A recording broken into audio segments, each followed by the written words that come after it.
Hello and welcome back to the fan show. Brighton are out, Spurs are through. I'm here with the one and only Henry Wright, Coach Dell and Henry Wright TV in the house. This is your chance to call in and chat with us. We're going to go straight to our first caller. It's the one and only from the USA, Will Stewart, THFC Rant. What's going on? What's going on? What's going on, guys? I can't hear you now all of a sudden. I don't know what's going on. Can you hear us? I can hear you now, yeah. I can hear you now. Okay, can you hear me, Will? I can hear you now. Okay. Yep, I couldn't hear you before, but I good. can now. Slight little technical glitch, but we're all good. Talk to 3-1. us, Will. Talk to us. Yeah, 3-1. It was a good match. First half I thought was excellent. A little disappointing that we didn't do more in the second half. I would have liked to have seen that same... I think we've still yet to see Tottenham push that same amount of effort for a full 90 minutes, right? We always tend to have to be one-sided. Either we do well in the second half or we do well in the first half. I'd really like to see us to kind of really continue that, to put that amount of pressure for a full 90 minutes. Because I'd be excited to see what we could do to teams, because I thought we controlled the match. We opened them up really well, controlled the match all throughout the first half. I think they were a little bit shocked. I think this is part of the Sun effect. He still looked a little bit rusty when it came to a couple of the finishes he could have put away. The one at the back post, I mean, he was off balance. I don't think he really expected it, to be honest with you, the way it looked at him. His head was way back here compared to where his feet were. But that other finish too, when he was kind of one-on-one with the keeper or whatever, and kind of buffled it, that one he should have probably, a normal Sun would have put that away. But him just being there on the pitch and what he's done for the side, I thought was great. He was cleaning up and setting up. I think he set up both Kane goals, or started the, drop deep to grab the ball to play in, which led to Kane's first goal, and then obviously. Yeah, he played really well. Will, what did you make of Brighton in the first half? Were we excellent, or were they just really poor? I thought we were excellent. I mean, honestly, if you look at the statistics, and I know Still hates them, but 50-50 possession wise, the problem with Brighton is that their end product and their possession was really poor. Played a lot of, gave a lot of balls away. Their final pass or their final touch before they gave over possession was a bit poor the entire match. But Will, don't you think their defense was just completely not what they're normally like? Because their defensive record isn't too bad in the Premier League this season, but today their defense looked average at best. I think it depends on who they're playing. I mean, because City opened them up 4-1, right? So this year, so you can't say that they're just a stalwart of defensive, whatever. And then the guys like Chelsea, people are using them as an example. Chelsea's been a bit fickle offensively. They show up and they don't show up. So you can't necessarily say that because they held Chelsea to 2 draws that all of a sudden there's some sign of defensive dynamo. But I think it just depends on the Brighton that shows up for the day. When you have players of that ilk and that quality, you're going to get inconsistent matches. But I thought we were really good. We moved the ball really quickly that first half, so there wasn't a whole lot that their defense could really do about it. You know what I mean? So. Yeah, I'll make you right. Well, I thought we were really good. We closed down the space. We pressed really well. It's so surprising because you never really see that from a Graham Potter side. Normally they control the midfield so well. That diamond we spoke about in the watch along, we thought would be really impressive. But I thought everyone in that first half had a really good game. Even Emerson Royale, I've been his biggest critic. I've said it. I personally don't think that he's that good of a wing back. That's just my opinion. But I thought he played really well today. He obviously got his deflected cross, and Kane's first goal was just exceptional finish. Top quality finish, and it was a great finish. Yeah, hopefully Harry can get back to his best levels. Now he's really starting to put decent performances in. There's 2 goals again from him today. We're through to the next round, and it's good to be positive about. Bentancur got minutes as well, and Kulusevski. We spoke about his decision-making in the final third, but it's positive now, isn't it? We move on to Southampton. What are your thoughts, on Kulusevski, just quickly, when he come on? I know you said you weren't really impressed with his pace. What did you make of him when he come on? Well, I mean, for me, Kulusevski, I didn't think there was anything wrong with what he did. I think he just looked very cautious. So he didn't look comfortable, right? So he's not comfortable on the side yet. But he's only 21 years old, and it's his first time, and he's playing up top with Harry Kane and Heung-min Son. So, I mean, that's going to make anybody a little bit nervous, you know what I mean? So, you know, I mean, yeah, he's played with Ronaldo a couple times like that, but even the front three at Juventus isn't of the caliber that Son and Kane are. Might as well just morph him into one person and call him Sane. But for him, I thought I saw that some of his decision making was really, really good. I thought that he could do, there's a couple times where I was yelling at him to shoot. I thought he was being too cautious. There's a couple times since he's left-footed, when that ball was on his left foot and he was just outside the box, I'd like to see him, take a crack at one. But to be honest with you, I think it's going to take maybe 5 or 6 games for him to kind of get bed in, get comfortable. Which right now isn't very long. I mean, we've got 3 games in the next week, right? Would you start him against Southampton? Probably not. I wouldn't start him. Maybe bring him in as a sub again. I'd probably give him a little bit more time. But Bentancur's, and I'm copywriting that nickname. So our trademark. Where did you get that name from, Will? I made it up, man. Bentancur's. No, you never. No, you never. No, you never. What? Yeah, I did. Go back to the shows last week. Yeah, I called them Bentancur's. I came up with Bentancur's. You did? I missed your show. Look at him. All right, we can share it now, Will. We can share it. We can share it, but yeah, I can't pronounce names either, so maybe it's just great minds think alike. But he looks ready to go. He came in, he looked confident. He didn't look shaky. Maybe it's an age difference thing, one guy being 24 and having won, multiple titles with Juventus. He looked confident. He looked, just some of the, he intercepted the ball multiple times, locked people up, good tactical fouls. He's got good footwork as well. Yeah, really good footwork. Far better dribbler than Højbjerg. Yeah. It kind of looks, and it does look a little bit like, he's, if Harry Winks, if you could take the best attributes of Harry Winks and Højbjerg and morph him into one player, he kind of fits that bill of what seems like strong, physical, willing to run around, but also technically astute, and looks like he has a good footballing IQ. I'd say he needs to start against Southampton. I think we should throw him in right away. So playing him in the middle, who would you play next to him? Assuming we play the 3-4-3 again, would you play? Skip was rested today. I'm not sure if there was any injury news on that or if it was a fitness issue. He had a little bit of an injury, I think, in training, is from what I had said. Providing he's fit, let's just say that he is fit. Who would you play next to Bentancur? Who goes next to him? I'd like to see him and Højbjerg. So also, what formation would you go with? This is the cool thing about it. Now I think we have a lot more options. You can run a 3-4-3. I think with him and Winks in the middle, I think would be fine, especially against a team like Southampton, where their attack tends to come through their wingbacks. Kyle Walker-Peters is on pretty decent form. Got a game winner for them too in the FA Cup yesterday. So earlier today, whenever that was, but.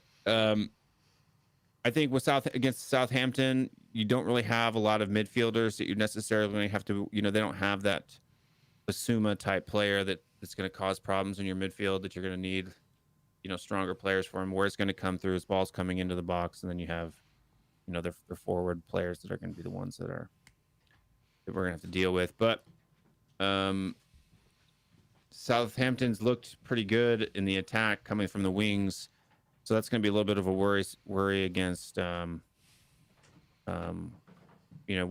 they put Kyle Walker-Peters. And so I think Sessegnon or Reguilon has to be. Will, do you know what? I'm not so sure, because I was worried about Brighton tonight. And after what I saw, I think Southampton might come to Spurs and just flop. I mean, the only really creative player they've got is James Ward-Prowse. I mean, from set pieces, he is exceptional. He's one of the best in the world, let's be honest. Free kicks, corners, he put some rut on a sixpence. But Wolves right, they don't really have a Basuma. They've got Romero as their DM. They've got Yeah, but when we Ward-Prowse. went away to Southampton, they had us pinned in for 45 minutes. They absolutely pressed us. We had nothing. Have we got? Who do we play? We played. I don't think Ndombele that Southampton game. will be like that when they come to us, though. If you look, I think Brighton are a really good side, but today, nah. Will we have confidence though of today's win? Being at home again as well, and then we're at home after that against Wolves, which will be a much more difficult game. I'm much more impressed by Spurs at home than what I've seen on the road this season under Conte. Even on the road under Conte though, in the league, we haven't. We drew away to Everton, which he had probably one day with the squad. We drew at Southampton. We beat Watford at the Death. We beat Leicester at the Death. Yeah. Chelsea. I mean, I don't want to be that guy, but it's kind of expected. This season. I just think there's two different Tottenham teams. There's one Tottenham team that's good at home or better, and then Tottenham away, when we go to grounds, we're different. I think we're a bit too cautious. I mean, what do you think, Will? Yeah, I mean, away we haven't looked that great. We have been a little bit cautious. I mean, a lot of the draws under Conte have come away, so I don't disagree. But I think with a team like Southampton, like we were saying, you've got Ward-Prowse is really the only concern, and I think Bentancur can handle him fairly easily. So why not have? I mean, if you're going to play 3-4-3, why not it be Bentancur and wings? Give Højbjerg a rest. He played a full 80 minutes. He's been playing a ton of minutes. I mean, granted he's had a bit of a break over the international break, but you've also got if you're going to play 3-5-2, maybe you give Kulusevski a little bit of time since it is Southampton, and you play three in the middle with like a Højbjerg, Bentancur, and Kulusevski. You know what I'm saying? And have Son and Kane up top with guys out wide.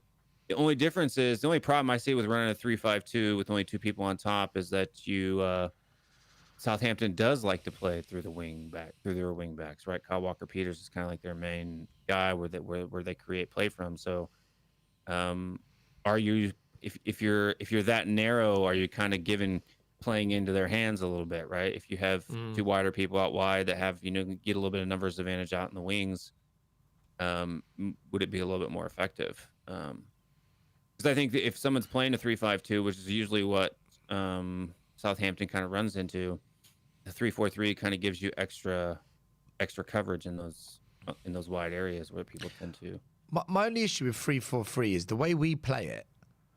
Kane is on the halfway line. Son's dropped too deep. The front three are too deep. Like if you see when Liverpool play it, Salah, Mane, and whoever they play alongside them, they're never that deep. Whereas we just seem so deep. I mean, today they're playing more of a 4-3-3, aren't they? Though, so I mean that's why you have coverage across.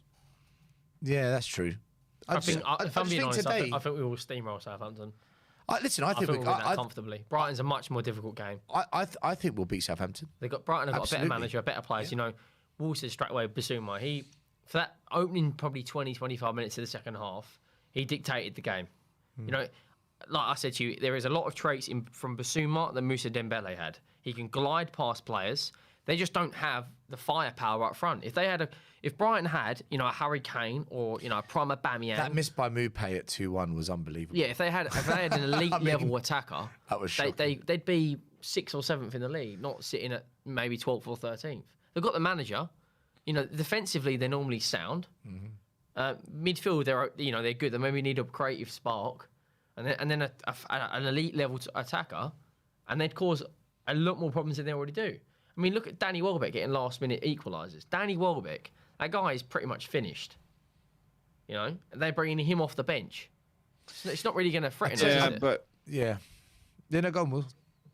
Yeah, no, but I just think that Southampton has a little bit. They've been in good form recently, so I don't want to say that this is going to be a cakewalk.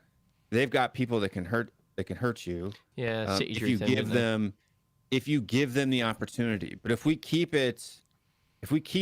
get that first half mentality and that amount of speed, pressure, and pace, I don't think that if that Tottenham team comes out, even if you're playing against far better teams than Brighton, I think we open them up. You know what I'm saying? That's the difference. When we were playing Chelsea throughout that stint, we didn't have Son, right? His pace alone, all of a sudden in a half a second, he can turn on some quality on that left-hand side that teams just can't deal with. Kane's the exact same way when he's on form. It seems to me now, this was the first time when I watched Harry Kane and I thought to myself, that's Harry Kane. The first time this season, and I've been hard on him this season for the way that he's played, but this is the first time this season where I've said, that's Harry Kane, right, from years past. So hopefully he's back, because if both of these guys, if both Son and Kane turn on for the second half of the season, top four is on. It's on. I don't care what anybody says, right? With Conte as manager and Son and Kane playing, because it could have been 7-1 today, easily, right? Easily. So, if those two kick on even more, if they start to get their first half of the season Jose vibe in between them, where they're scoring 4 and 5 goals a match together, it's going to be lights out. I mean, it is. Now, I'm not saying that's going to happen, but if it does, if that's the trend that we see, I don't think there's a team in the Premier League right now that can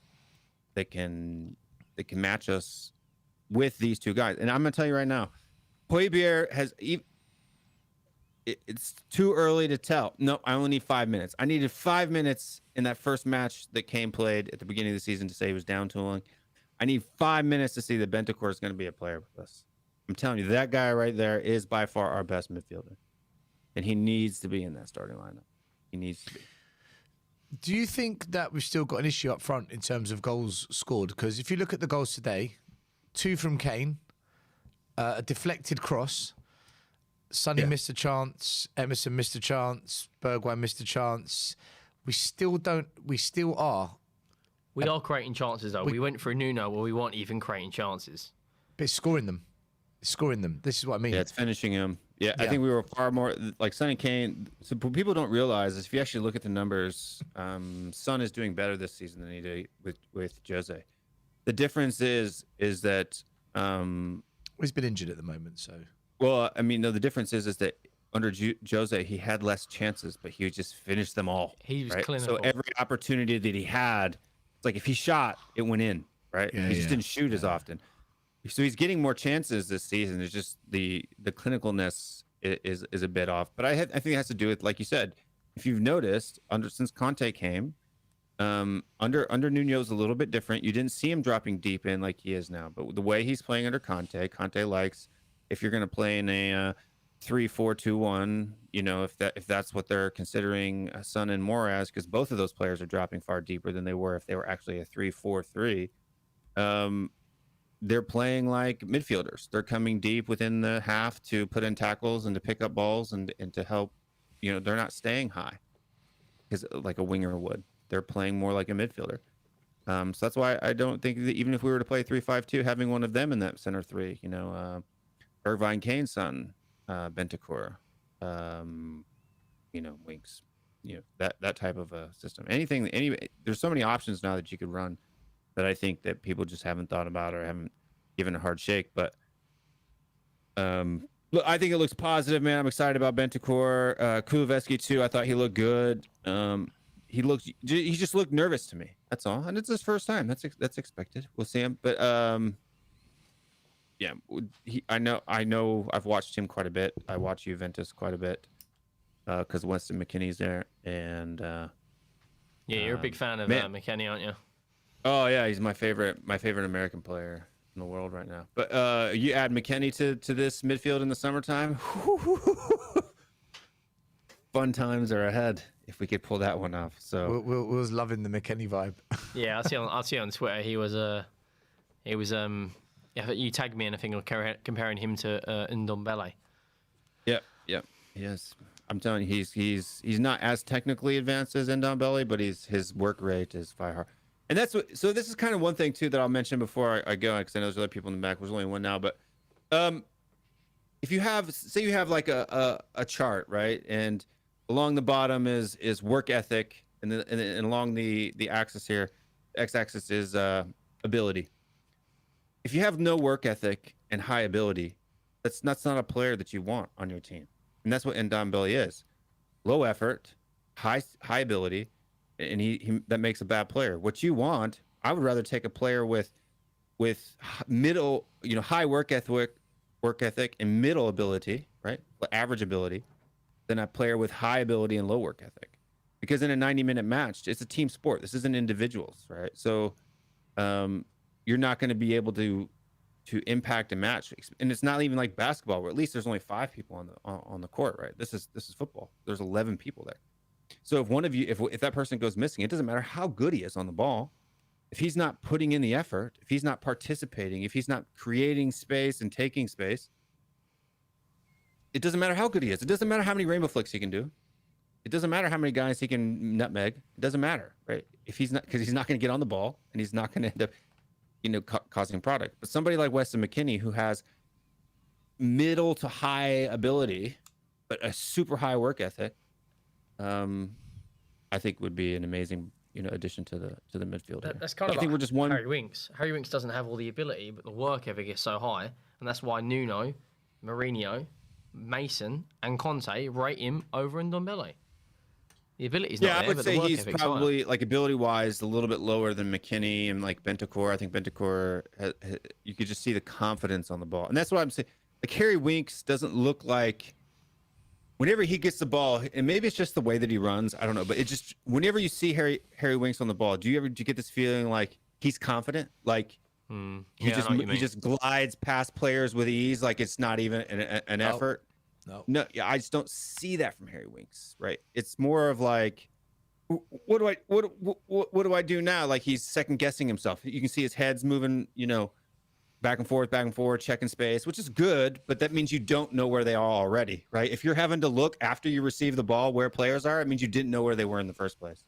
Whereas like with Bentancur, it was just like, sliding past people, like he knew where players were. McKennie has a little bit of that. That's kind of why McKennie ended up being one of the guys that ended up pushing Bentancur out of the Juventus starting 11, if you really want to be honest about it, under the system change. But if we can get him in the summertime, adding him to that midfield, because I guess on Twitter or something, he said, I'll see you later. Like, because people were kind of hinting that maybe McKennie's coming in the summertime. But you add him to that mix, or a couple in the right wing back, and I think we got a team, man. We got a team. So I'm positive now. I think this transfer window is better than the summer transfer window. And hopefully against Southampton, we get another 3 points. Because right now, if we win our games in hand, which I'm more confident now, because Brighton's one of those games that we have in hand. It is away, which isn't as easy as the fixture, but I'm confident that we can get the majority of those points, and which puts us easily, comfortably in the top 4. So, fingers crossed. Let's hope that's what happens. Will, my man, thanks for calling in on the show. Yeah, thanks. You look after yourself. And you can guys come see me later tonight. I'll be live at around 9 p.m. Eastern time, 2 a.m. UK time. So send me the link. I will, my friend. All right, guys, make sure you subscribe to Will Stewart THFC Rants Show. Thank you. Get a crossover there. Will, take care. All right, stay strong, stay Spurs. Take care, mate. Guys, just a quick comment that I need to say. For everyone watching the show and for everyone that's commenting in YouTube, can you not bring people's nationality and background into your opinions, okay? Moderators, can you please moderate the people that are saying that? And if need be, block them. Because if not, I'm going to ask the technical guy here to just kick them out of the comments, right? Someone's background, their country of origin has got nothing to do with football. All right, keep it to football, please. That's it. I'm not going to repeat myself. All right. The next guy coming in, it's Ave Master. Let's bring him in.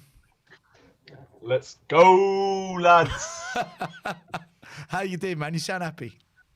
I'm absolutely over the moon because I predicted in the pre-match pump up either a 2-0 or a 3-1, and I got the 3-1. And I did also say that Kane would score twice.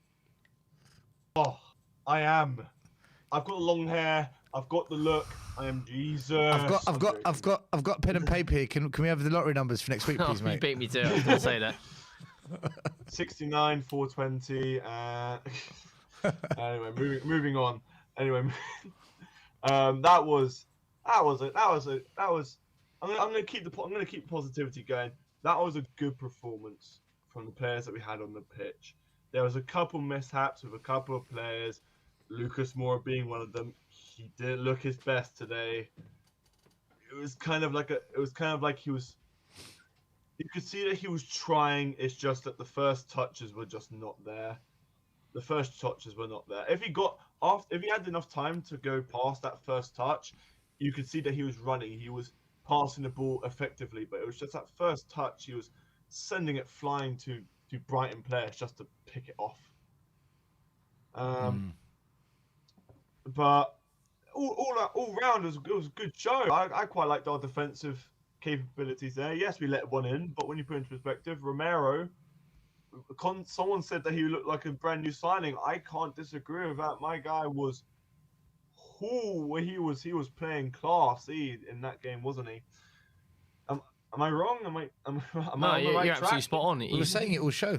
Yeah, he's the Rolls Royce Yeah. defender. He's the best Totally defender agree. in the back line by an absolute country mile. And we've got Tim and Dyer back fully fit. You know, there's 2 out of the 3 that are obviously good defenders. We just need to add that DeVry or that Skriniar or that Bastoni or that next level elite centre back. I know I'm talking, fairyland at the moment, but We were actually saying, Ave Master, imagine we had Romero 2-3 years ago next to Toby and Jan. oh,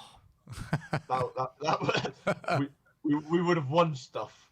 We would have won stuff. There would have been nothing that would have gone past that Yeah. 3. Yeah, nothing by any sort of anything. No, I can't even Solid. think of words. Just solid, isn't it? Yeah. Absolutely solid. Yeah. There is a brick wall and then there's a titanium wall. That is a titanium wall. Nothing's getting past it. Anyway, midfield. Let's talk about those substitutions. Bergwijn. I'm gonna get the negatives out of the way. Bergwijn could have done better. He had a couple of really He should have scored. He should have scored. For me, he should have scored. He should have scored. It looked like two chances he had, which if he was playing like he played in the Leicester game, he would have scored. But today's not his day, and you can't expect players to be world class every single day. So I can't say that he was terrible because he made good runs. He tried, and all I'm asking for is that the players try, and they are. So that's Bergwijn, Kulusevski, and Bentancur. My anything, did they make a difference? Like Kulusevski, yes, he looked nervous, but he was gunning for it. He was making good passes. He was making passes towards Kane. He was making good crosses if the opportunity arose. But they weren't goal scoring crosses, of course. But that's to come later, hopefully, or maybe not even crosses. Maybe just goal scoring. Kulusevski has proven himself when he was with Juventus that he can score goals when it's needed. So hopefully with just time he'll become a Premier League goal scorer. Moving on to Bentancur, my guy was on for literally a minute, and I've never seen such a good, clean, and outright classy steal. That's the word I'm going to use. It was a steal. My guy came on, just went, you know what? I see that player there. I know he's going to get the ball, and I'm going to take it off him. And I'm going to do it without any sort of pressure. And my guy looked like he's been a Premier League player for 10 years, He's been a Premier League player for decades. He hasn't. This is his first game, and he comes on. He's just like, I'm going to dance my way across this. I don't know if I'm talking absolute bollocks or anything. I'm sorry. No, you talk, man. You're the caller. You talk. But that first goal, I'm gonna rate that goal a 10. Yeah, that was class by Kane. That is vintage prime Harry Kane, wasn't Kane. it? Vintage Harry Kane. Yeah, that is prime Kane. And I'm Quality hoping goal. that this may be the second happy era for Kane. I'm feeling it. I'm feeling a Sonny Kane duo like the early Mourinho era, where they just score and score and score. Ave Master, let me ask you a question. Let me ask you a quick question, right? Today's game, were we just brilliant, or were Brighton off the boil? Because I was reading a couple of the comments through the show, and I was just, me and myself and Henry and I were talking throughout the show. What was your take on it?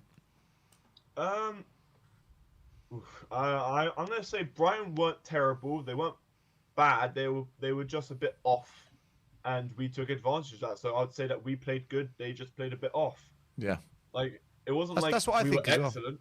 That's what I think. We weren't excellent, but Brighton wasn't bad. They were just it wasn't their day. They tried and they got a goal out of it. I'm not gonna give them any slander. They were playing good football. They were one passing it past players you would not expect you would expect to intercept, and they were passing it through that. So we've got of course we've got a few things to work on, but we also took advantage of the fact that they were a bit off. We did the counter attacks. We got goals out of it. Yeah, and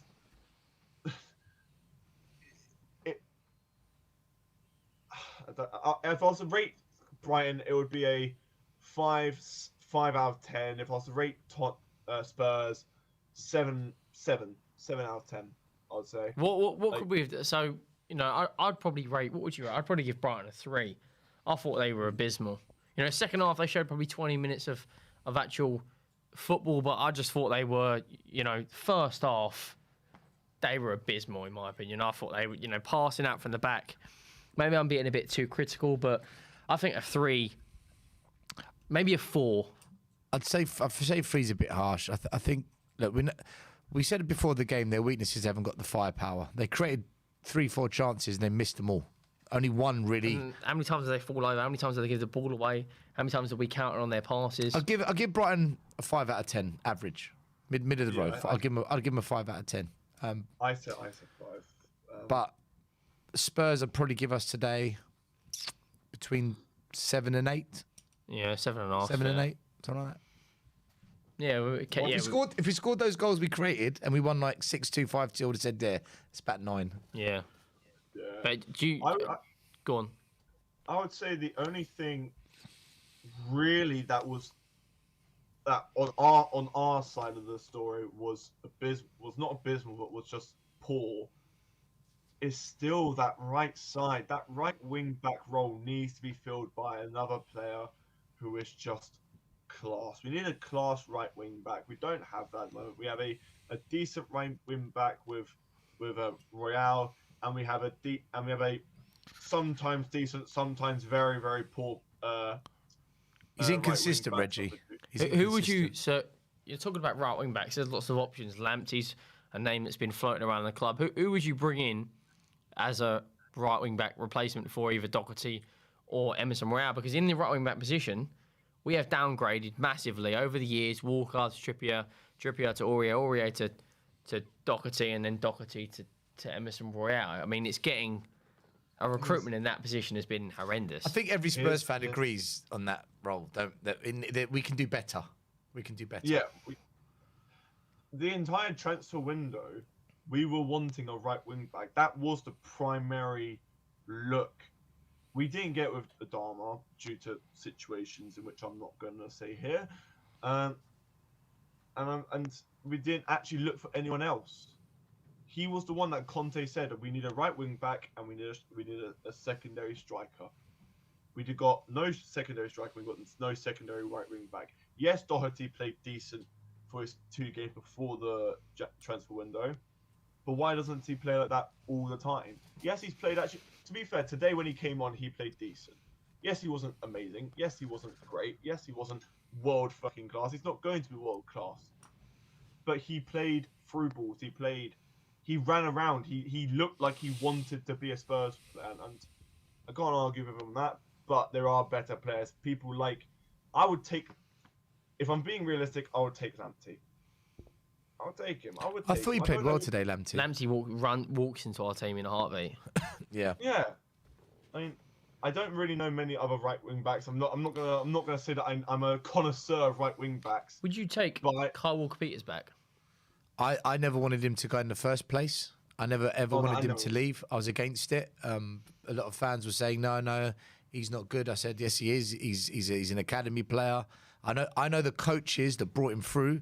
And they all said the same thing. When you speak to the coaches at Spurs about Kyle Walker-Peters, they all say he wasn't the best, but he did everything they told him. He was the first in, the last out. Attitude was second to none, and he will get there eventually, purely on attitude. Did we put a buyback clause in his contract? Well, Hitchin was at the wheel, so probably not. All right. Yeah, no, definitely not. North Hitchin at the Dumfries was the right back we should have bought last season. I'm not convinced by Dumfries. I'm not convinced. He's fantastic going forward, but defensively shambles. Same as Trent Alexander-Arnold. Fantastic player, but awful defender. Let me ask you both a question then. From a right wing back in a Conte system, what is the priority? They're defending or they're attacking? 60%, 60-40. 60% of the attacking, 40% defensive ability. We need a right wing back who has the defensive ability of Reece James and the attacking ability of Trent. That'd be the best right back in the world. But because whoever plays, that's like 60 million quid. because I was about to say, if that was a person in real life, he'd be because we don't have like Real another Madrid or something. Yeah, because we don't have. We're not blessed with a free centre backs who are ball playing. We're not blessed with free Romeros.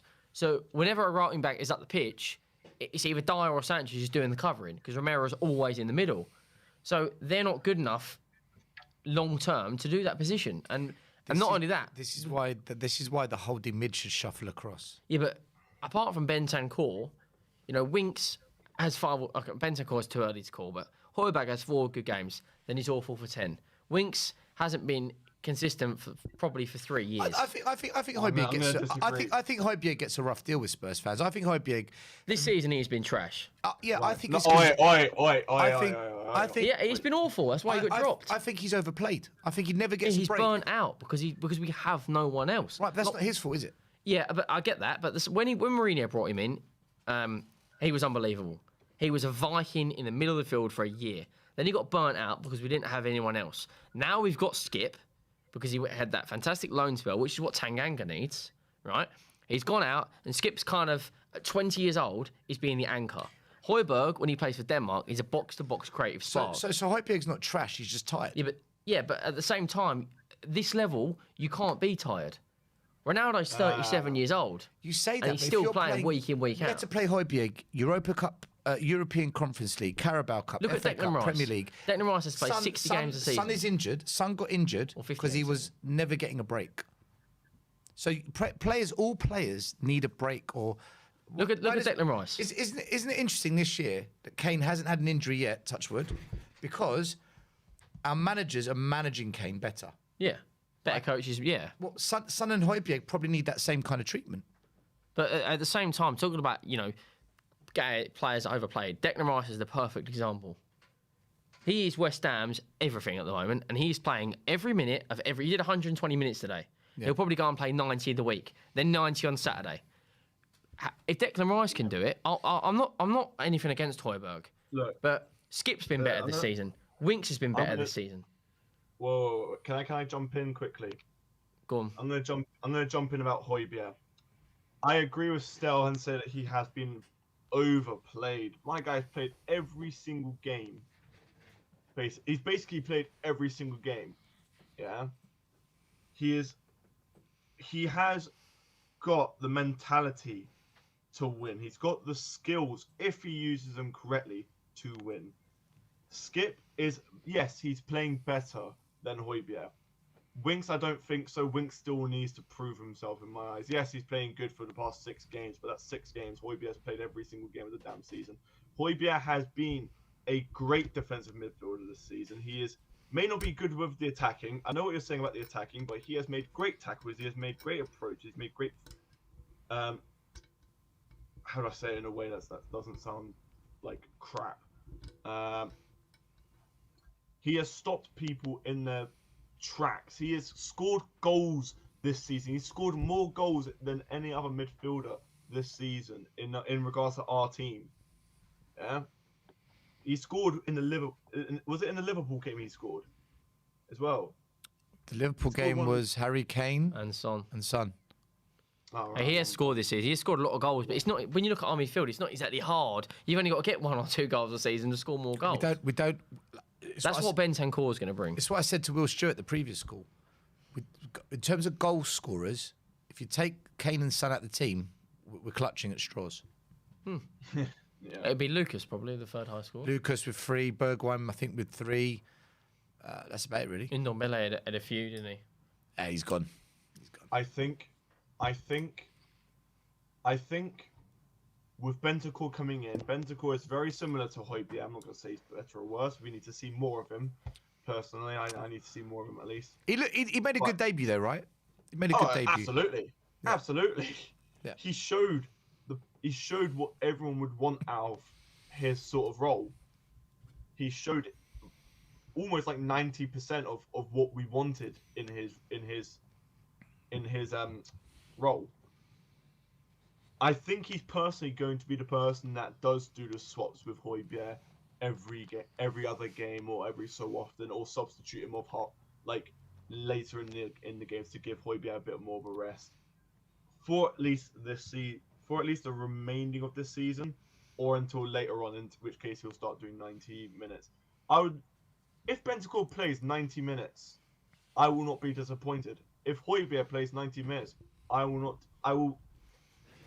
not be disappointed. I don't know why I stopped So myself if we play 3-4-3, if we play 3-4-3, who goes next to Bentancur? Because it's not Højbjerg. It's not. No, you're correct. 3-4-3. It's got to be Skip or Winks. And on current form, due to Skip's out injured, you would probably say Winks. At this moment in time, that would be the midfield. I don't think we've got the midfielders 4-3-4-3 unless at least one, if not 2 of the front 3 drop into the midfield. Well, that's what Kane and Son did a lot. Yeah, today, so then that's the only way it works. Because And then otherwise you've got nothing. Kulusevski You've would got go as a nothing number 9. going forward in the middle. So If we go to a 3-5-2 or a 3-4-1-2, it's still going to be Højbjerg at the moment because he's burnt out and he hasn't really been on it. do you not think he had a good game today, Højbjerg? I thought he played well. Yeah, he did, but the whole team played well. It's when we're struggling, when you're proper deep under the cosh. That's when you need someone to grab the team by the scruff of the neck. It's what Højbjerg used to do. Who did that against Chelsea? Harry Kane. Other than In Kane? that No, midfield. In midfield. Oh, in midfield, Well, yeah. no one. No one, exactly. So it's not just Højbjerg, it's all of them then. When we were 1-0 down, Kane was the fear factor We're in their talking team. about the midfield. Yeah, but he was picking it up from midfield positions. I know we're talking about midfield, but there isn't anyone at the moment who can do that. We don't have a ball-playing midfielder. We don't have a playmaker. We don't have someone who can dictate a game through their skill or dribbling. So we have to rely heavily on our wing backs. I mean, Ave Master, tell what you think. Just watching a little bit of Kulusevski, obviously it's hard to judge anyone from 15 minutes, but I think he might be better suited as our number 10. I think, to me, looking the way he thinks, his first touch gets the ball under control, and he's looking to feed in players. He made that pass to set up Bergwijn. He made that pass to set up Kane. I don't know. I think he looks more of a number 10.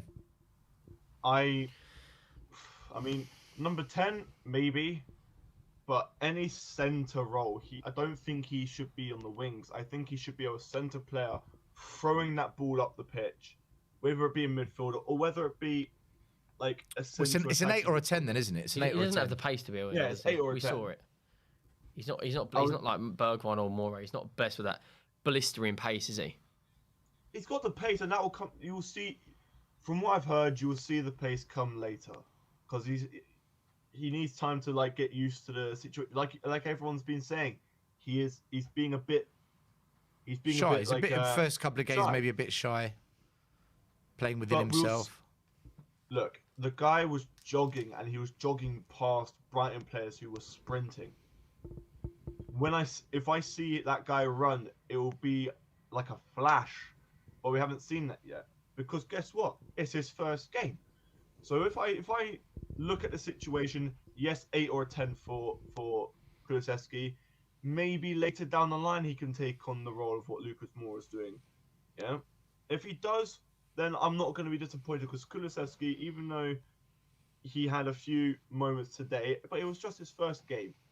And to be fair, the first game is his debut, and I'm going to say it was a pretty good debut. Same with Bentancur was great, and we know that his debut was pretty spot on for a substitution at least. But Kulusevski didn't do bad either, and yes, and I would like to see him in a central attacking midfield role. Or the funny thing is, if Bergwijn scores, Kulusevski gets an assist in his debut. Oh, Look at him; he's already creating Twitter chances. would be going berserk. You know, it's such a fickle discussion, isn't it? When someone makes a debut, it's just fine margins whether it was really good, or what was that? You know, it's just. It was just unfortunate that Bergwijn didn't score anything today. Yeah, we should have been 5-1. It should have been 5-1 with those 2 chances in which he had. And the howler, when he launched it into Narnia, from what I know, that ball disappeared from existence. Not Narnia. My guy threw it so far that Azan flew by and Never went, heard you that know of what, I'm Narnia. going to take that ball for me. Neverland. Yeah. Yeah. Peter Pan be flying around getting a ball to the face from that. Like, damn, looking at that situation, like.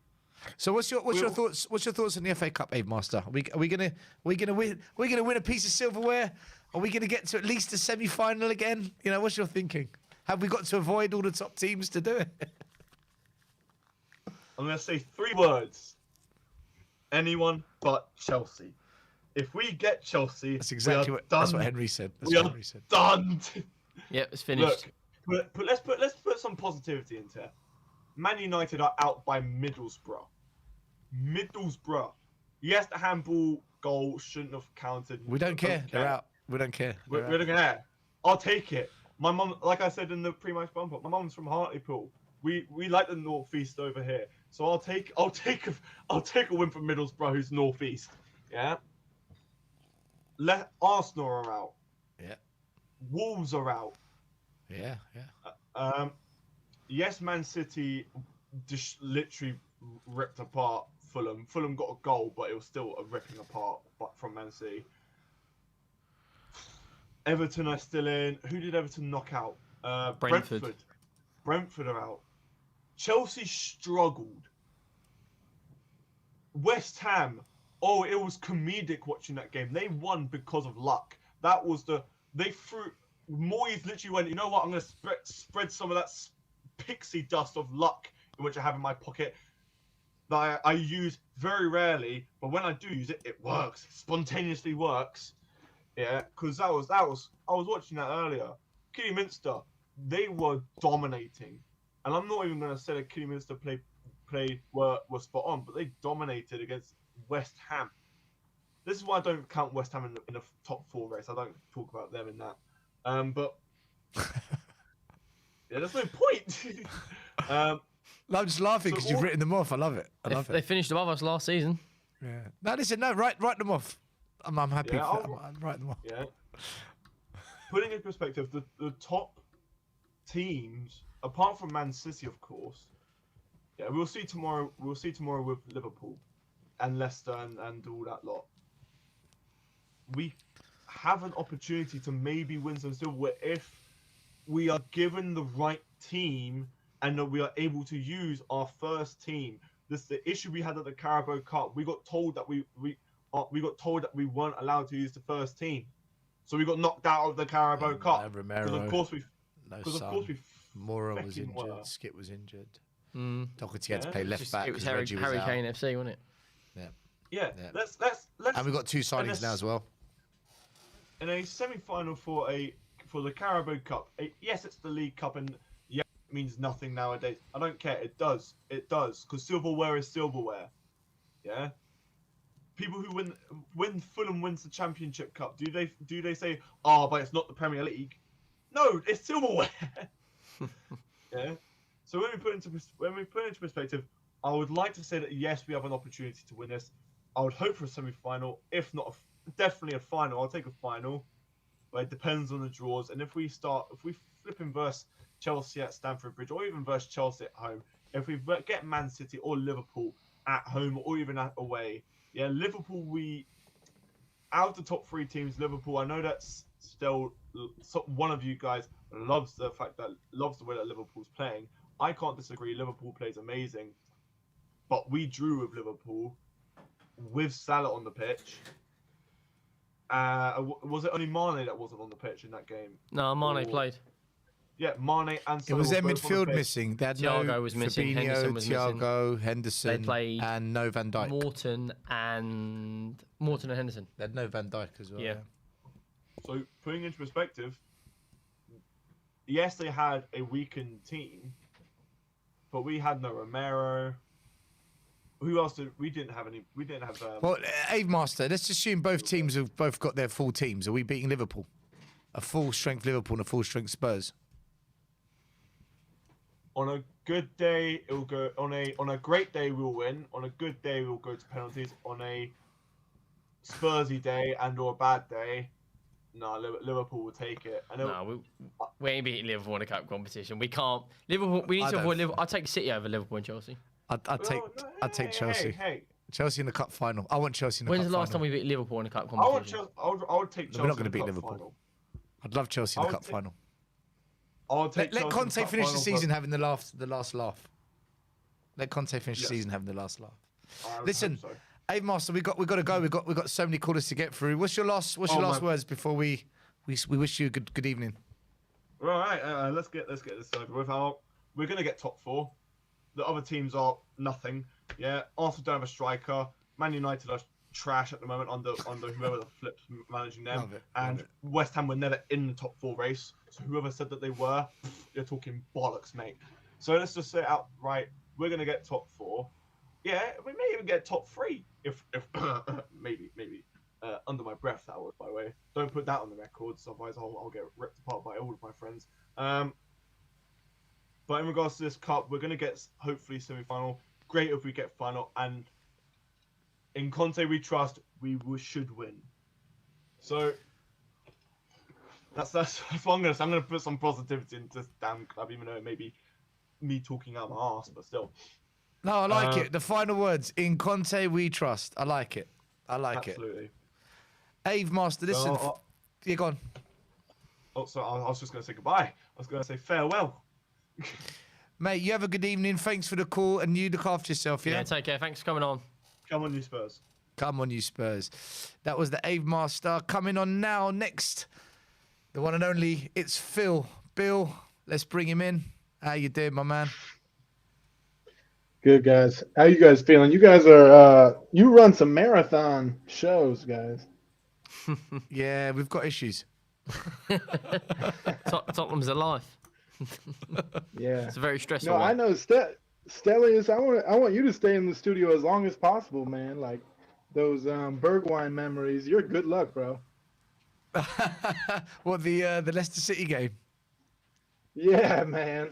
I'll tell you what. I'm glad today on. wasn't as close because there'd be a hole in the studio if you and what was the guy there with you that night? Yeah, you guys are Sai. tearing that place up. Listen, only a game like that could do it to you, though.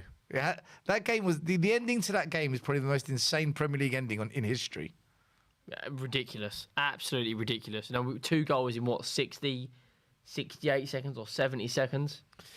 Yeah, literally like 70 seconds, 2 goals. We've got a quick super chat. I've got to read it out because it relates to you, Phil. Will Stewart says, No problem. Stel, Phil Bill is Cody Mack's doppelganger. I need the beard, bro. No, I got the nasty Gareth Bale beard. Nah, man, it's good. What'd you make of today's game? What did you think? You know, it feels good. We're in a new chapter, starting to feel that way. I wanted to ask you guys if you think Lucas Moura earned himself the starting spot for next game. Henry? No, not for me. Personally, I would have started Bergwijn tonight, coming off of the back of the bench against Leicester with 2, you know, in a crazy game, ridiculous goals. Lucas, I call him a bit of a bonehead. He can be absolutely exceptional where he can take on players and be unplayable 1 out of 10 games. But the other 9, he's a bit hit and miss. And I'll get a lot of hate for that. Probably on this channel, I'll get a lot of hate on my channel. But, you know, like his end product isn't the best. And that's why we've just bought a right winger. Why we've just brought Kulusevski, because we need to improve in that position. Just like we need to improve in right back. And I need a superior centre-back and a playmaker. But that's a story for another day. But personally, for me, I think Bergwijn at the moment is a better option, or Kulusevski. But not for me. I don't know what you think still. I think Lucas Moura is probably the best player we've got when it comes to pressing the ball. And I don't like him up wide. I like him down the middle. I think down the middle he's quite effective. But the whole point of having a squad is everyone's got to fight for their places every week. And today Moura didn't have a good game. So who would you start ahead of him? Bergwijn? Bergwijn, did he have a good game today?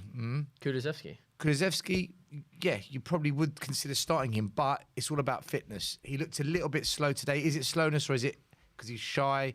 He hasn't got his Premier League legs yet. I don't know.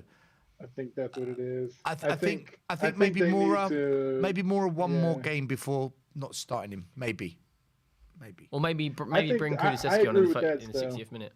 Go on. No, I just don't think I don't think anybody took the spot from him. I'm definitely a Lucas lover. I know a lot of people are Lucas, critical on Lucas because he's got so much potential and he does something magical. And then there's like 2, 3, 4 games where it's like, we could have used that. But I think Kulusevski, I think, he needs to get used to the pace of the Premier League. But like him and Bentancur, just new big bodies on the field. I'm feeling good about it. And Bergwijn, I don't think was quite himself. When he came on against Leicester, you could like feel the confidence like rising off of him. He just like stood people up and went right at him. I don't know if maybe like losing his best buddy Dele got him thrown off a little bit. But I think what's good is just the intention of the club right now. I feel like the squad is more balanced. We got another Conte midfielder. We got rid of the little creative midfielders that just don't fit into the Conte system and just got another dangerous attacker. I like the way Kulusevski kind of uses his body kind of like Kane. Throws his body into somebody just to get a shot off. He's big, he's powerful. I don't know. I think Lucas Moura one more game though. Just so we can do something crazy and get us in love again for a while. That's the thing with Lucas, isn't it? He's just inconsistent. It's a love-hate relationship. He bring you moments like Ajax, but then the next game he'll miss a sitter. What was that amazing goal he scored this season in the Premier League when we played some brilliant passing and then he just slapped one in the top left corner like a postage stamp. Weren't there. Yeah, a little 1-2 pass and he just kills it upper 90. That's the thing. He's got that in his locker, but it's one every 10 games. It's inconsistent. For a Conte team that wants to be in the top 4, it's got to be more consistent. Week in, week out. I think he had a really good game against Leicester though. Like that interplay, he was a part of the build up at the end of the game. He's just got heart and passion. Every player on the team can't be the superstar Harry Kane. Like you need people who hustle and you can rely upon. Højbjerg has that. You guys are arguing about Højbjerg. He doesn't blow you out of the water every time you watch him, but he's consistent and he cares about the badge. And I definitely feel that way about Lucas Moura. Højbjerg is kind of like our Dennis Rodman with the balls. Just does all the dirty work. Dennis Rodman. Then like Kane's like the Jordan. And Scottie Pippen's like the Son, if you're talking like basketball terms. But we just need, talking on Lucas, we just need, if we had more end product, he'd be right up there with the elite. But unfortunately, he's not. And when things do go right for him, you see magical moments. But the Kulusevski's the signing will give him more healthy competition for the role, and I expect Lucas to try and raise his game to a next level in the next 5 or 6 games. Because if he doesn't, he will be dropped. It's not like Steven Bergwijn where he's kind of been on the bench, but even when Lucas has been awful, he still played. Yeah. Now Kulusevski's there, you've got more healthy competition. And it's the same with Bentancur. If Højbjerg's been awful or Winks has been awful, he'll go straight in. And healthy competition is right. We just need a few more positions. I think, listen, we're going to need him. We're going to need him wherever happens because injuries will kick in at some point. So... Yeah, at halftime, you said if Kulusevski comes on, you should put a bet on a goal in his first game. Are you guys excited about Kulusevski after this little glimpse? Are you guys? Can we get on a little bit of an excitement train? Yeah, 100%. He's 21. He's a big dude. I watching some Sweden highlights, he can score some goals. His decision making in that game was very good. Is better than pretty much most things we've seen. At the end of the day, That's like how many Juventus. times did he get in the box today? He pulled the trigger once and it was going wide, but he passed to Bergwijn when he should have passed. He laid off to Harry Kane when he should have laid it off. If that's Son, he's pulling the trigger. Do you know? Remind me of. He reminded me of a player that would have played in Ajax's squad a couple of years ago. They just make the right decisions every time. Like the way he moved reminded me a bit of Donny van der Beek. I'm a massive Donny van der Beek fan. Just the way he moved, it reminded me a bit of Donny. So I don't know. He's young. He showed glimpses, but do you know what it is? As a Spurs fan, you never ever want to get carried away with anything because it just comes back to bite you in the arse. So if you just stay humble and just stay good debut, nice touches, and just let's move on. Let's move on. Yeah, I don't know. That's in my house, man. In the middle of the game, I'm feeling so much anxiety. I gotta sing, bro, and it's just fun to sing Kulusevski, Kulusevski. Come on, man. I want him to be a superstar. I do want to mention one thing. In college, at university, I played with a guy on my team. His name was Dejan, Dejan. I think his first name is pronounced Dejan. And then I heard Conte call him Decky in his press conference. Decky is a nickname for Dejan.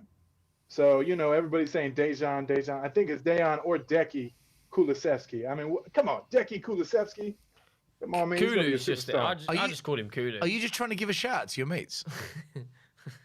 Yeah, what's up, Dejan Mladenovic? I can't pronounce his last name. Mladenovic. He's a Serbian. He's got like 8 consonants in a row. Anyway, yeah, Dejan. I just want to put a shout out, man. We're an international. We're a massive club. We got to get this stuff right when we get, next time we get like a up and coming Brazilian superstar. We got to pronounce his name right. Where are you based, Phil? I'm in Cleveland, Ohio, right now. Cleveland, Ohio. That's near Chicago, right? That's LeBron's. it's a LeBron's hot it. Ohio. That's where LeBron's from. Is it? Yeah, Ohio. LeBron James is from Akron. He's from Cleveland, Oh, Ohio. yeah. Oh, Steve Harvey, the comedian. That's where he's from. Steve Harvey, that's right. Cleveland, Ohio. Yeah. The Bone Thugs and Harmony. You know what I'm talking about? Yeah, great rap group back in the 90s. I know. But Cleveland, that's why I'm wearing turtleneck. I got the scarf. I got the hat because we got 3 feet of snow on the ground So outside. are you a Cavs fan? I'm a Cavs fan. I'm more of a college basketball fan. Oh, I right. grew up in Dayton, Ohio, small town outside of Cincinnati, and we got a university. So it's kind of like the championship level of football in England. Like college, it's like a different level. It's a little bit more scrappy, a little bit more team. College basketball is massive, though. College sports in America is the equivalent of our pro academies. Oh, it's bigger. Yeah. Pro In America. But no, that level of quality. Yeah, every team is like a franchise. Yeah, I know. It's You know, big business. they're building through. Everyone knows the same philosophy, the way they play. Over here, it's kind of like, well, Tottenham just fry it together and hope for the best. But So, anyway, guys, man, great game today. I'm excited. I wanted to make sure you had Decky's name right. And I think Emerson Royale, I think he did it on purpose. With the shot, the goal. Yeah, man. You see him running back to Conte. He's like, I did it on purpose. Put me in. That's for you, coach. That's for you. That's right. What do you think of the FA Cup? Do you think we can go all the way and win it, Phil? Do you think or do we need to avoid certain teams to get there? Yeah, I think the draw is big. I think the Chelsea curse is multiplied because we got Conte. It's just something weird about it, man. Because Conte has seen that other side, like Chelsea's perspective of just like the decades-long curse where we can't buy a win at Stamford Bridge. He just understands. Like he put in the scariest lineup against them, man. We were playing with like 7 defenders. It's like 2 centre backs, 2 left wing backs, 2 right backs, 2 DMs, Bro. a left wing and a striker. 300 How are you going to million. compete? I And they got believe in £300 Ryan million Sessegnon, bench. but come on, man. We need to score goals against them. So if we avoid Chelsea, can we win the FA Cup? I think we would have to get lucky against Liverpool. It would have to be on our luck would have to be on our side that day. I mean, we'll go toe to toe with them, but they're kind of a bogey team too. and we just got to stay focused. Keep growing into Conte's vision because we're not quite there yet. You guys said how many chances we missed today. We saw the Liverpool game. We can't miss those chances, or that game's going to go into overtime. Game's going to go into PKs, and then it's a flip of a coin. Yeah, Chelsea, good shout. Chelsea will get Liverpool. Chelsea will get Liverpool. Let's hope so. If one of them go out to each other, that would be beautiful. Who do we got next? Who do we got on Wednesday? Southampton. Then Wolves. Both games at home. Okay. Nice. Oh yeah, we played Wolves away, didn't we? All right. Yeah. Nice, good. We 2 won home 1-0 games. from a Dele Alli penalty, didn't we? We had one shot on target and it was Dele Alli pen. And they absolutely, Adama Traore ripped Sanchez a new one for about 50 minutes. Yeah. Well, he's gone now. There's no more Adama Traore, so maybe it's going to be easier for us. Man. Phil, hey, I did want to ask on this side of the transfer window. I know, Coach Stelios, you're really critical of Levy. How you feeling about the ownership of our wonderful club on this side of the transfer window? What I'll say is this. At the start of the transfer window, every single Spurs fan was saying we need a right back, we need a second striker, we need a creative mid, and we need a left-sided centre-back. We possibly, maybe, bought one of those 4. Yeah. Right.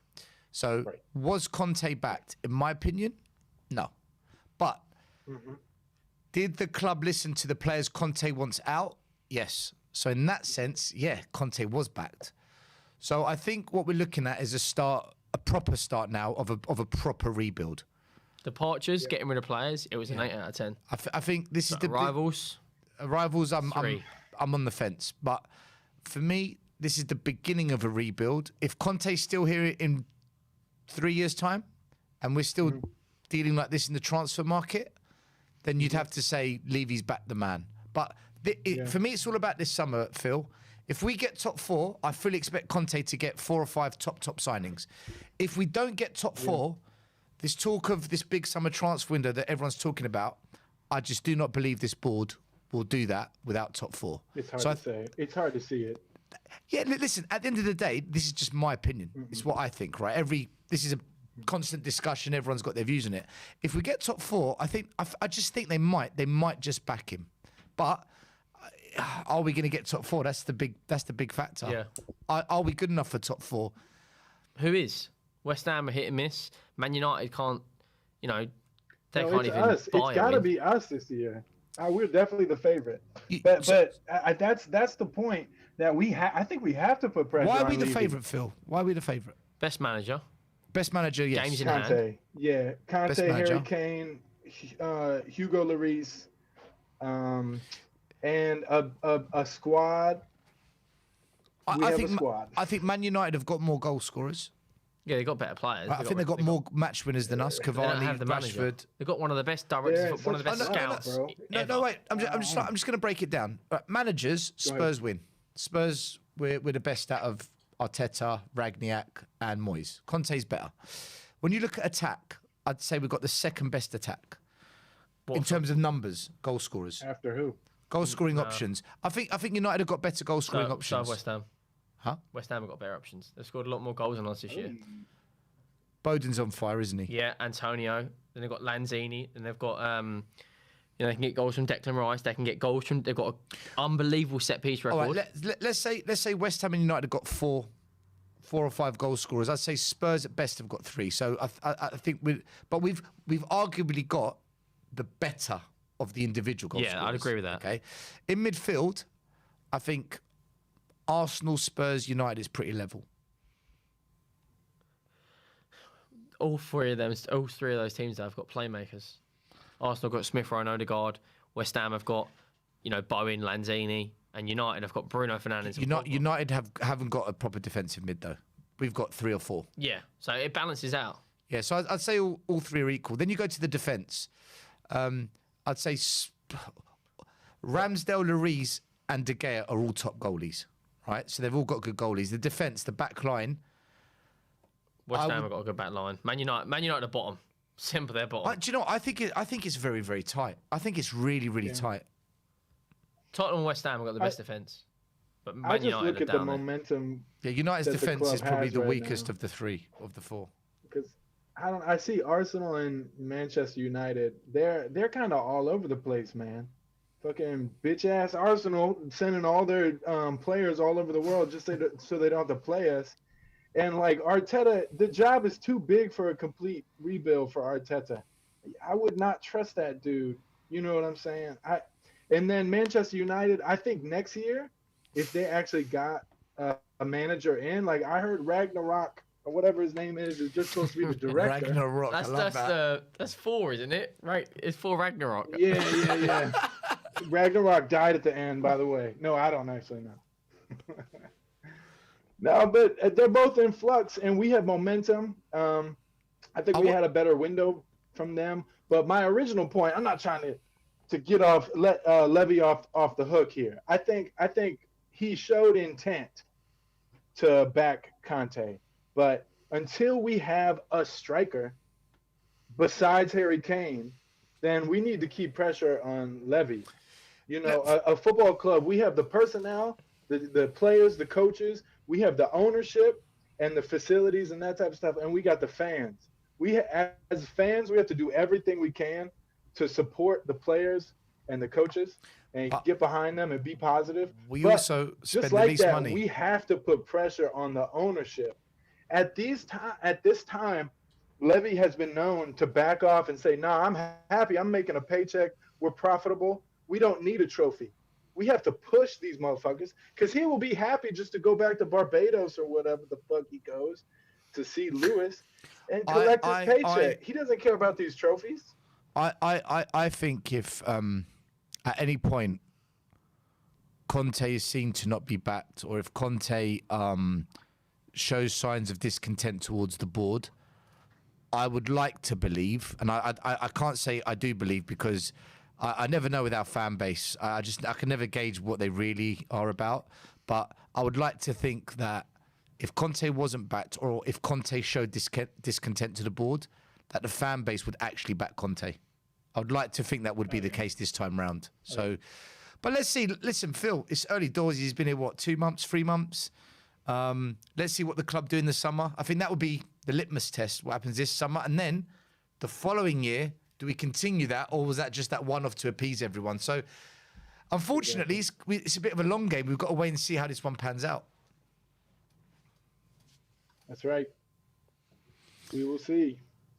What's your But it's a final glory night? So let's enjoy it. Exactly, my man. So I was about to say, what's your final words, man? Send us out on something special, some positive energy. Oh yeah, man. Dele Alli, rest in peace. You know, moving forward, let's see Cooley. Decky Cooley. Let's take it. Let's take it all the way. No, Harry Kane is back. I'm a Lucas Moura sexual. Son is looking like another award-winning goal run, even though it was an own goal practically. That's all right. He was still looking like that Burnley game, running through players. So I just want to keep seeing that solid defense. Let's just keep building. I think the next 2 games are perfect. Let's build up some confidence, and then it's the business end of the season, and we're really going to show if we got what it takes. Yeah, spot on. Absolutely spot on. I agree. Anything else you want to say, Henry? No, all good. All good. I'm all good. Phil, man, thank you for calling. God bless you, brother. Thanks for coming on, Phil. Come on, you Spurs. Let's go, guys. Let's go. I believe that was the last caller. All right. Henry, what's our last words then before we call it a night? Well, great stream. First things first. Tottenham are through to the next round of the FA Cup. Come on. Yeah, thank you everyone who's tuned in. Subscribe to the channel, subscribe to my channel, and subscribe to Tottenham Away. Yeah, professional performance. I'm happy. I just pray to God we do not get Chelsea. Because honestly, if we do, it's curtains. I'll tell you what, if we get Chelsea and it's a White Hart Lane, 100% I'm going. If we get Chelsea and it's at Stamford Bridge, I'm not even watching the game. I'm not even going to waste my time. Do not put yourself through 90 minutes of agonising pain. At home, there's the hope factor, right? So you've got to go because it's hope. Away, I'm not even going to bother. What would you give for Tottenham to get Chelsea in the next round? It goes to Stamford Bridge. It's 0-0 in the 90th minute. We get a set piece. And of all players, Eric Dyer nods the winner. He runs over to the Chelsea fans like he did at Arsenal when he shushes all of them. And then Spurs go through, knock Chelsea out. What would I give for that? That's just a perfect picture, innit? Of all players, Eric Dyer nods one into the back post from a Sanchez flick on. And then we go out to Huddersfield the next round. Yeah, or Peterborough, or Stoke. Listen, As long as we're at home, I don't really care who we get. I don't think we're going to get a tough draw next round. I think we're going to get a nice round. I think we're going to get a nice This tie. is Tottenham, bearing in mind. I think if we get a tough draw, it'll be round 6 onwards. I think the next round we'll avoid it. I think we're going to get a bit of luck. Yeah, I mean, Southampton next. Wolves after that. Wolves going to be a tough game. You know, Bruno, is it Bruno Lage? Do you know Got what- them really well drilled. Do you know what though? They won at Old Trafford as well recently. Adama's the one that troubles us. He's not there. It's their midfield. It's Moutinho. I know, It's but Neves. But it's Adama that causes us the most problems, isn't it? It's always Adama that's. It's that fear factor. It's that he's brutal. He's basically an Olympic sprinter. Because our wing, look, because we're not great in the wing back area, he rips them. So I think without Adama, I fancy us against Wolves. Southampton, listen, I think we're going to be comfortable. I do. I don't think we should be worried about Southampton too much. No, obviously pay them respect. Don't take it for granted. But Who have they got up front now? Is it Armstrong? Will Stewart mentioned it. I forgot. Other than Ward-Prowse, haven't really got a goal scorer, have they? I think it is Armstrong. But any free kick around the 25-yard mark, put someone on the line as well as the goalkeeper. Well, I mean, there's nothing. You can't stop it. Just don't give away free kicks. Would you take him at Tottenham? Ward-Prowse. Just for the sake of free kicks, probably Corners? not. Corners weren't too bad today. Yeah, but when you've got a set piece taker, it automatically just rises everyone, doesn't it? I Like would, Eriksen, for instance. the thing is, yeah, but see with Eriksen though, his goal creation, his assists were brilliant. He brought us a lot more than set pieces. Yeah, left foot, right foot, yeah, the creativity. So if Ward-Prowse had that in his game as well, then I'd say yes. But just for set pieces, I don't know, because it's a body on the pitch. That He's easy an upgrade on Winks and Højbjerg. They're different players. Different players. He can play everywhere though. You know, he played right wing back for them. I would like him in the squad. As a squad player, yeah, absolutely. Definitely. But is that the missing pieces? Is that one of the many missing pieces to win a league title? I don't know. Yeah, I think bringing a Basuma, a Lamptey. I like Basuma today. I really like Basuma. Yeah, I have to say, he's been I like that thought, for the last year. He's a different class. I have to say he's Only got 18 months left on his contract. mate. He's a cracking player. You can tell. Basuma at Spurs would be brilliant, but then you said he's got issues. There's problems. He's done silly stuff. If Everton do well and Dele Alli, we get 40 million for Dele Alli. If Leon play that stupid release clause for 65 million for Ndombele, which probably won't because they've got a lot of financial issues, that 100 million pays off Romero and pays off Kulusevski. If we do get Champions League, that gives you 100 million in TV rights. Why not go and buy a Basuma? Why not go and buy a Lamptey? Why not go and buy a Dusan Vlahovic? Look, trying to justify where the money comes from, that's always going to come down to the board. It's just identifying what players for what positions do we need and what players. Lamptey, yeah, you take him all day, of course you would. Basuma, based on what I saw today, yes. But my biggest concern still with Spurs is scoring goals without Kane. Scoring goals without Son. Where do those goals come from? That's always been my concern with Spurs the past 2 years. Look at Liverpool when they had no Sadio Mane, Jota and Firmino step up. They've got goal scorers, man. We don't look at Arsenal now that Aubameyang's obviously gone, but look at them recently. They're struggling to score. You know, as soon as Smith Rowe was out injured, as soon as Saka. yeah, that's it. You've got Martinelli as well. When's the last time he scored? Yeah.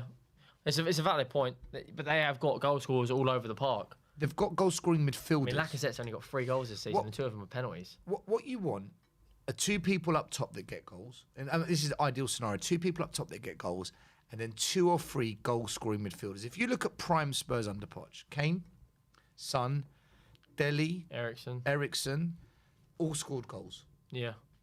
Right? That's what you want. 4 or 5 players that get above 10 goals a season. We was a well. One player that gets 20 to 30 goals a season. We was a well-oiled machine. It's like what Liverpool had. They had at one point they had Coutinho, Suarez, Sturridge, Sterling. Even Henderson got a few. But I'm just hoping Bentancur can add goals or something to the midfield because Winks gets 1 or 2 a season. Højbjerg gets 3 or 4 a season. I don't think Bentancur is going to add to the goals. If anyone is, it would be Kulusevski. What we need is Kulusevski to be scoring, Bergwijn to be scoring, Son and Kane we know will score, and maybe one other midfielder to chip in. If we can do that, top 4's ours. But do I see that happening? I don't know. Will we get top 4? Henry, I can't call it. I can't. I really can't because I just know. Yes or no? Yes or no? Will we get top 4? Yes or no?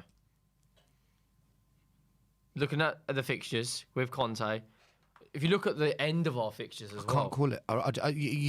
Do you know what? I've had so many arguments on WhatsApp heated debates and YouTube channel debate. Honestly, I'm at a point right now where I honestly have to say, I just do not know. I'm not confident, but then I look at the opposition and I say, it's on. So it is on. It is on. But I'm not confident because I just know if Kane gets injured, we're fucked. Our last 7 games. This is the We didn't get that second striker. Yeah, that plays a massive factor. But our last 7 games: Brighton at home. We should win that, yeah. Brentford away. Should win that. Okay, the next 2 are tricky, but we can win. Leicester at home. We'll beat Leicester at home. Liverpool away. Loss. Burnley at home. We'll beat them. Norwich away. Right. Norwich recently, I don't know what's going on, but something's changed. How have they beat Wolves tonight? It's the manager. Mate, but they won the other day 3-0 as well. Yeah, it's the manager. Dean Smith's a good coach. Norwich is listen, I'm going to say we'll beat Norwich, but it's not an easy tie that it once was. But you look at the fixtures of West Ham, they've got Chelsea towards that N6. Man United have got a couple of tricky games. Arsenal got a couple of tricky games.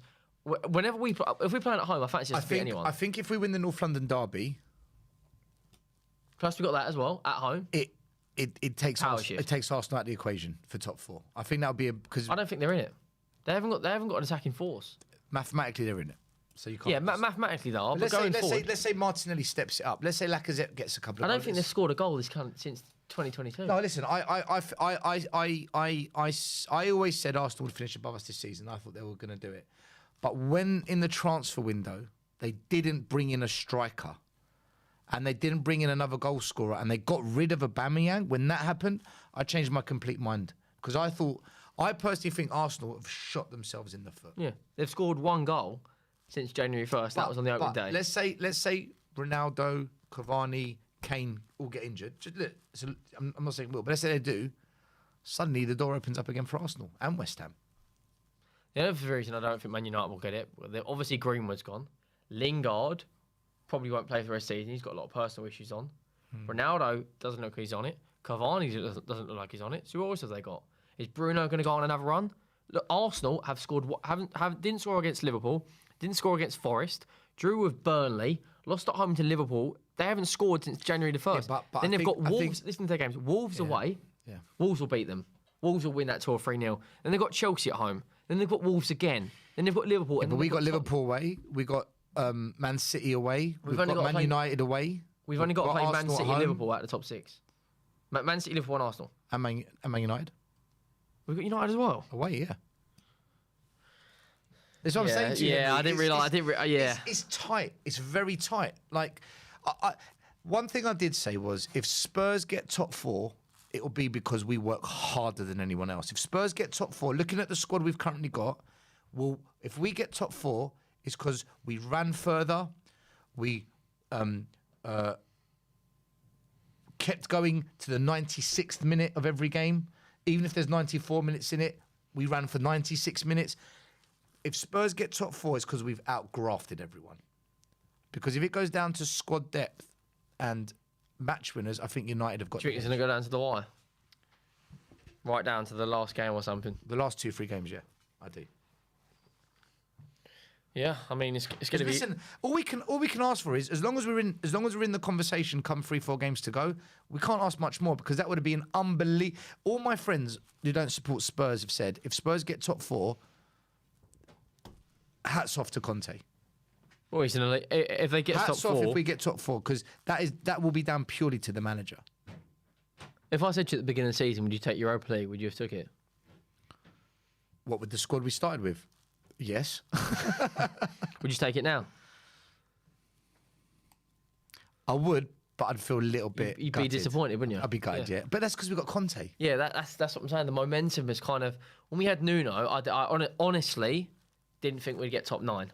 Honestly, the way we were playing, we didn't have shots on target, and now we've got this elite coach who's got that mentality. I think we'll do it. It'll be very close. 4th or 5th, I think we'll get. FA Cup win or top 4? I'm taking the FA Cup trophy every day of the week. Me too. Every day of the week. Me too. I'll take. We haven't won the FA Cup since '91. I wasn't even alive. I'll take the FA Cup as well. But if we're going to rebuild, What about FA Cup and top 4? no. Yeah, of course. But if we want to rebuild under Conte, we need top 4. Yeah, but at the same time, Money from Champions League, it's a I game get that. changer. At the And it's same- attracting the best players. At the same time, winning a trophy Yeah. gives players like Dyer and Kane and Lloris who have been it. Kane's been at this club since he was 10 years old. At least when he retires, he's not going to look back in 10 years and go, "Oh, do you remember that season we got top 4?" He's gonna be right. like, "Do you remember that season when we won the biggest domestic trophy in the world?" Just watch. Would Kane be happier lifting the FA Cup at the end of May, or knowing that he's going to play Champions League the next year and that we're going to bring Lifting in the FA Cup. 4 or 5 elite players to play alongside him? FA Cup. Because at the end of the day, if Man City come calling, Man City come calling even if we sign 5 players. How can we get Kane on the show to ask him that question? I want to ask Harry Kane. Harry Kane, would you rather win the FA Cup this year or have Champions League football next year and we guarantee 4 All right, elite, say you're elite Harry players? Kane. Say you're Harry Kane, right? Yeah. Man City are going to come calling even if we win, if we sign 5 players or not, because they want him. So at the end of the day, would you rather finish potentially your Tottenham career with an FA Cup or knowing that you can play Yeah, but- Champions League? But if we're in the Champions League next year and we sign 4 elite players, would Kane want to leave? Because we're on the up and we're investing in the right players. Winning us an FA Cup guarantees us Europa League football, right? Yeah, it does, yeah. At the worst. Yeah. And it's a trophy. Oh, listen, And you go into the Community Shield. I so you have a chance of another trophy. I agree with you. I've argued for years. I will always take. I was livid. We got kicked out the Europa Conference Cup, and I came. that was the under best it. opportunity for a trophy. Okay. Do you know who's going to win that, didn't you? Who? Mourinho will win that trophy. Probably. Or No, we're not in Leicester. it. But the fact is, some fans are really happy because some fans would now say, would we be in a top 4 race if we hadn't been kicked out of that? And I get that. Fair enough. It's opinions. But if Harry Kane, Excuse me. if we were to ask Harry Kane, do you want either the FA Cup or guaranteed Champions League football next year, and we are going to bring 4 top-level players to play in this team with you, I don't know where he goes. As fans, most of us, I think, would say FA Cup, but we're fans. I still think he goes FA. It's a trophy. I'd like to think he would. It's like if I said to you at the beginning of the season, would you rather FA Cup or get Europa League? You take FA Cup. If I said, okay, League Cup or Champions League, I'm still taking the League Cup. We're 13 years. We are starving for a trophy. I would always take any trophy, even if it was European Conference Cup. That's me though. But some fans would say, no, it's got to be minimum FA Cup. Yeah, a lot of this chat is very very divided at the moment. People are I saying don't care about winning the Conference League. Other fans says World Cup is going to screw everything next year anyway. Conte needs trophies. Might as well win the Prem. Both, which is what you said. If we win the FA Cup, it won't stop Kane from going to City either. See, just looking at the comments, this is my point. Every fan's got a different view on it. yeah. FA Cup first. So anyway, Henry, it's been a pleasure. Yeah, you too. Guys, thanks for watching the show. Make sure you like, subscribe. We are Tottenham TV, Henry Wright TV, Tottenham Away. And we'll catch you on the next watch on next week against Southampton. Come on, you Spurs. Have a good one and come on, you Spurs.